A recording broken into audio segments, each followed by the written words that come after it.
What's on, ladies and gentlemen? My name's Ross, I like games, and today we're going to be taking a little bit of a look at an extremely exciting new character card coming out in Wave 3 of the Transformers trading card game War for Cybertron Siege. It's Raider Storm Cloud, and oh my goodness, well, I mean, look, you can already tell from the thumbnail, right? It gives you bold 6. Bold 6 is hitherto unforeseen. But let's just wait. Just wait. We'll get there, ladies and gentlemen. We'll get there. If we start off having a look at the stats, it is a teeny tiny card. It's a 4 cost. 4 cost is kind of like over the top small. I mean, when we look at 4-star characters, we basically got 2 categories of them so far. We've got Metroplex's little buddies, think ones like Slammer, and then we've got the Constructicons. Wow, 5 out of the 6 Constructicons. You know, that's close enough, ladies and gentlemen. That's close enough. So the point is, generally speaking, we just don't get 4-star characters. Generally speaking, in sets, we go as low as 5. But then again, that's before Micromasters came along. You see, what we have right here is a Micromaster, and as the name might suggest, they're teeny tiny. That's kind of the whole point. So straight off the bat, you know we're not going to have good stats here. You know that the stats are going to be just off the charts bad. And I'll be honest with you, ladies and gentlemen, the stats are kind of garbage here. Raider Storm Cloud, don't think I've actually said the name yet, so I probably should. Now, attack of 3 is actually quite good. We would expect an attack of 4 on an 8 cost, so an attack of 3 is quite good. But then health of 6, defense of 0 is flat out terrible. It makes it one of the weakest, easiest to KO characters in the entire game. Slammer might have a health of 3, which hilariously means it can be KO'd straight away by a bolt of lightning. But it's got a defense of 3, so at least you can start building some kind of defense here. Raider Storm Cloud doesn't. Raider Storm Cloud is incredibly weak. I do quite like the attack. The attack is quite cool. But that's about all I like. The good news is, in alt mode, it's basically got the same skill that we're going to see on these Micromasters, and we've already seen a couple of these, and Ken Nagel, when he did do the little reveal of this on the Facebook today, did say that you can expect this from your Micromasters. You can expect going forward that they are going to have this skill in alt mode, whereby they have stealth when they are untapped. Just yesterday we looked at Private Mudslinger, and Private Mudslinger has the same skill. It's got stealth when it's untapped. Now, stealth basically means your opponent cannot attack it if they've got a choice. Now, if you were the only tapped character, your opponent wouldn't have a choice. They'd have to go after it. But of course, if you were tapped, you wouldn't have the skill. So it basically means that when the game begins, you are fine. You are not getting KO'd. Now, to be fair, if your opponent starts going cheeky damage using stuff like Bolt of Lightning, you ain't going to last 5 minutes.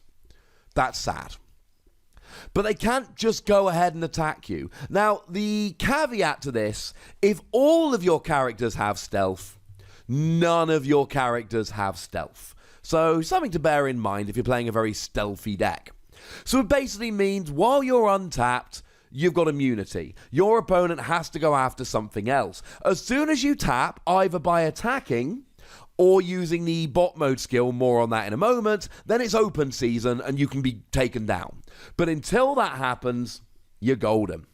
It's quite nice. You kind of need this. When you've got 6 health and 0 defense, having stealth really does turn it from my opponent can essentially KO this whenever they gosh darn well like to I can keep this. And it does add that other layer of strategy. It basically makes you go, right, I really want to tap, but I know I'm probably losing this if I do. I really want to attack, but I know I'm going to go ahead and lose this if I do. So what about this tap mode then? This tap skill in bot mode is probably more accurate to say. Although I do kind of like tap mode.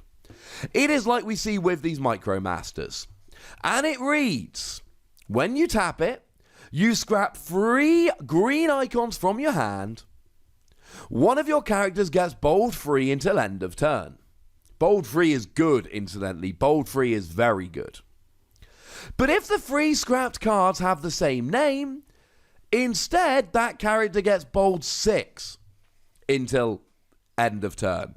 And bold 6 is absolutely over the top phenomenal.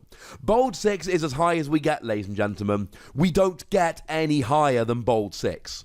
That's the most we ever do. So just a quick reminder about tap abilities. We see these on Micromasters, and it's a way of tapping a character without attacking.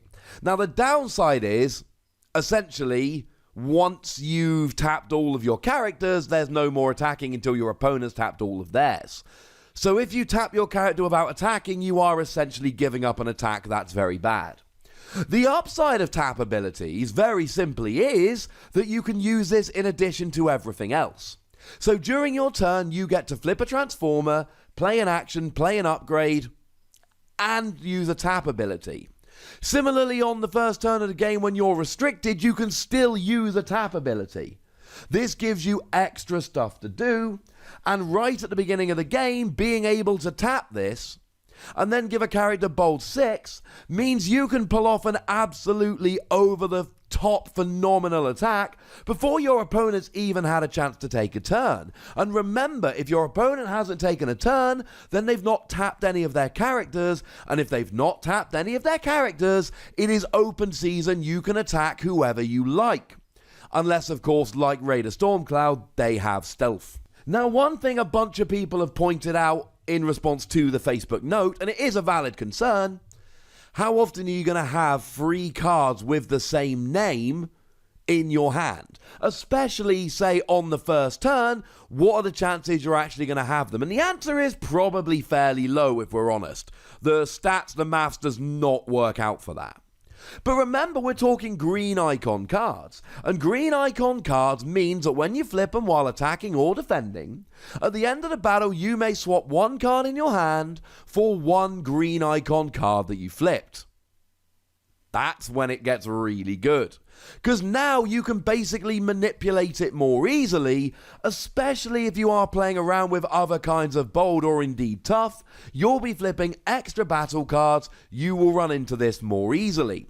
You do, unfortunately, and this is something that could go wrong, run the risk of flipping 2 of these at once. Because you are only allowed to put 1 green icon card in your hand during a battle. And you are limited to playing 3 of any type of card in your deck. So if you flip 2 of the same green icon card during a battle, you can only get 1 of them back.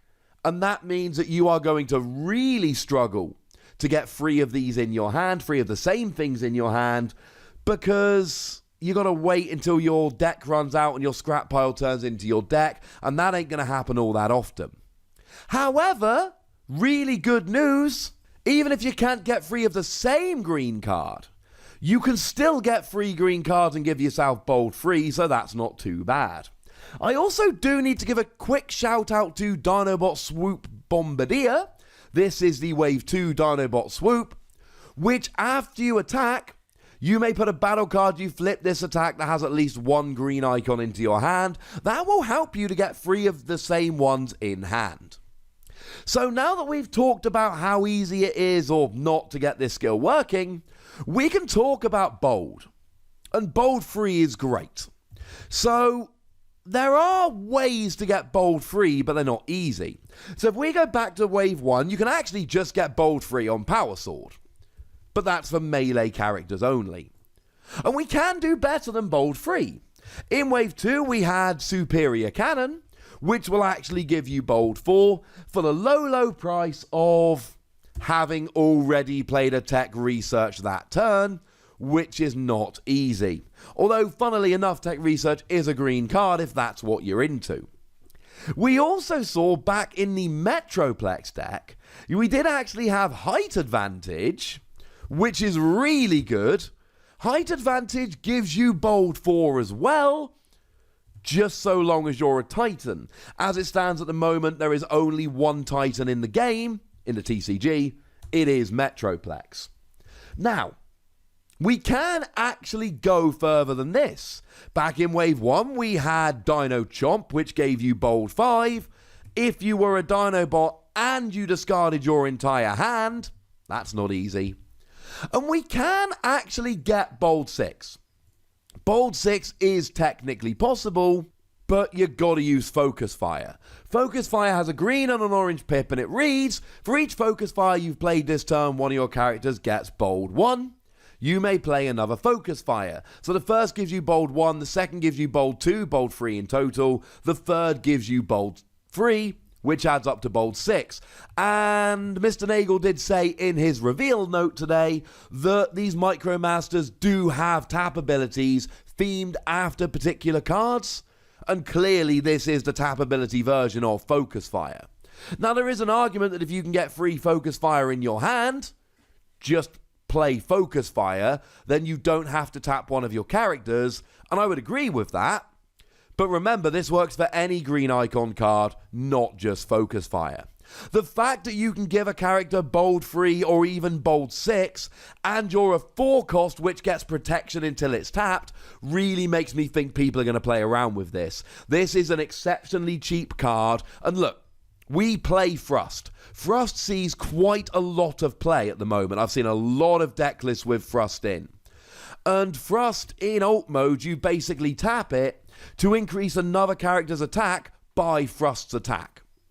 So are you really telling me you won't tap a 4 cost to give yourself Bold 6 when you will tap a 9 cost to give yourself plus 6 attack? Plus 7 if you got Grenade Launcher. But you know what I mean here. This is really good, and I'm convinced it's going to see play. No, it's not going to work if you're not playing a bunch of cards with green icons. So play some cards with green icons. And then tell me what you think about this card in the comment section. Go nuts! But please do remember the rule, ladies and gentlemen. Be nice, would you? And then make sure you like this video, subscribe to this channel, and follow me on Twitter at the Wossy, where we talk about games like Transformers, but also a bunch of others. But by far the most important thing, as always, look after yourselves till next time. Thank you very much for watching. My name's Ross, and you've been watching Wossy Plays.